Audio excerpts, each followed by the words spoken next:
Hello guys, and welcome back to my channel. Thank you to all the people that have subscribed to my channel, who are still subscribed to my channel. You guys are really very encouraging, and also shout out to the people who have requested for me to make videos that wanted to see, glam ema progressing. I thought we're gonna discuss about something. This is the introduction to a series that's called Living Alone. Yes, I moved out from my parents' house and I now live alone in my own apartment. So I wanted to talk about the pros and the cons of living alone.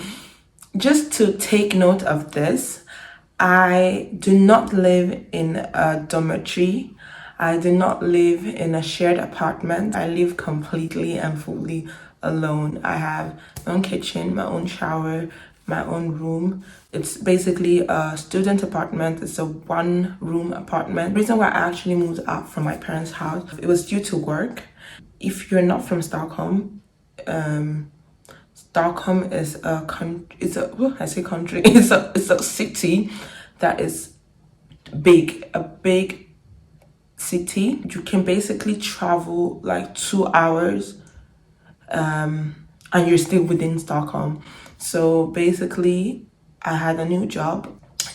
I didn't have much life because the job really consumed my time. I had to wake up 2 a.m. to be at a work that starts by 10 minutes to 6. It's crazy, mind-blowing. I left the house around 3 o'clock and I had to sleep by 7 in the evening so that I can wake up by 2 a.m.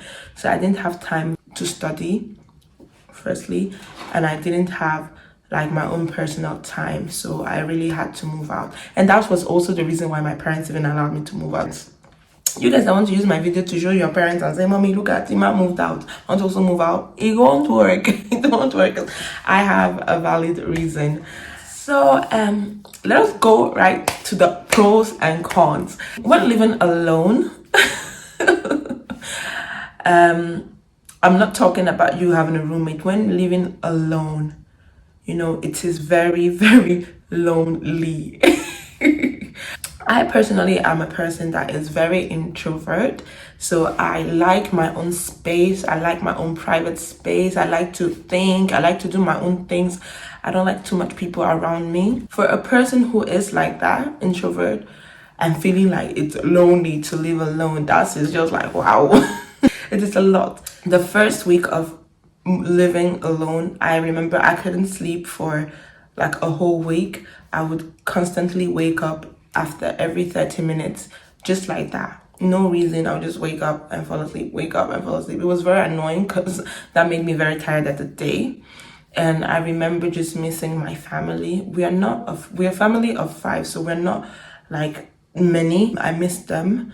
I couldn't wait for it to be weekend so I could meet them. Number one, it's very, very lonely. And if you are a person who loves that kind of loneliness, you know what? Thumbs up for you. For me, it was just a bit too quiet. I remember literally like I will go around and be thinking out loud, or I don't know if I even talked out loud because I could literally hear myself thinking. That is how lonely it was. But it's, as the week and days went by, you get more used to it. I was filled with a lot of fear also in the first week. But my heart was constantly beating and I was constantly alert because I was just filled with a lot of fear. Yeah, that was like some of the cons of living alone. Aside from it being very lonely and it being very quiet, I don't think there's other cons. Living alone is fantastic. So I'm gonna talk about also the pros, the good thing. Number one is privacy. Like I said earlier on, I don't have a big family. We are only a family of 5, so it's not like when I was living with my parents, it was just, they were all up in my business. It wasn't like that, but I do enjoy my privacy. I can't even lie. I love walking around. I love not locking the doors. I love that. And living alone, I could do all that. It's just like that. I don't want to use the word freedom, but it's just so free. The good thing of living alone is that you have a lot of, for me, it was very easy to plan my week. It was very easy to plan my day.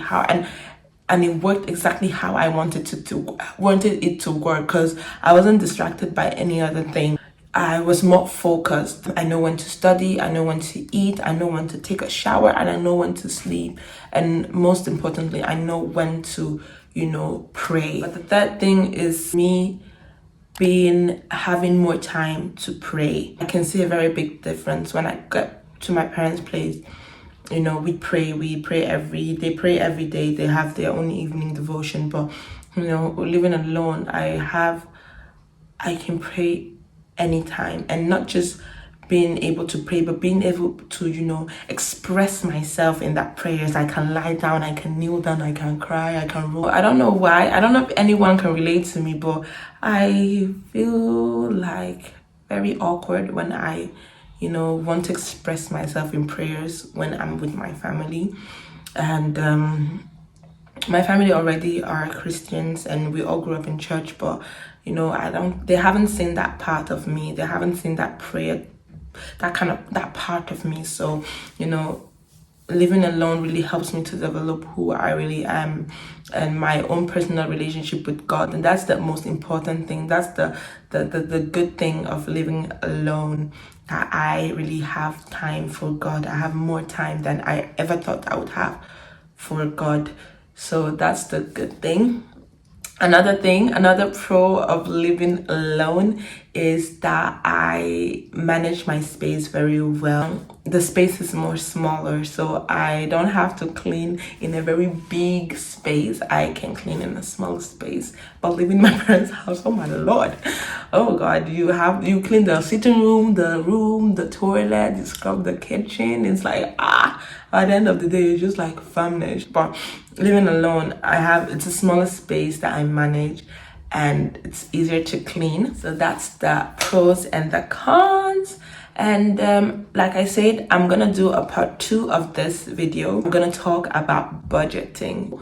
We're gonna talk about how to manage money well when living alone. So stay tuned. Stay tuned for this. Keep on subscribing, keep on liking, tell the people to subscribe to my channel. More love.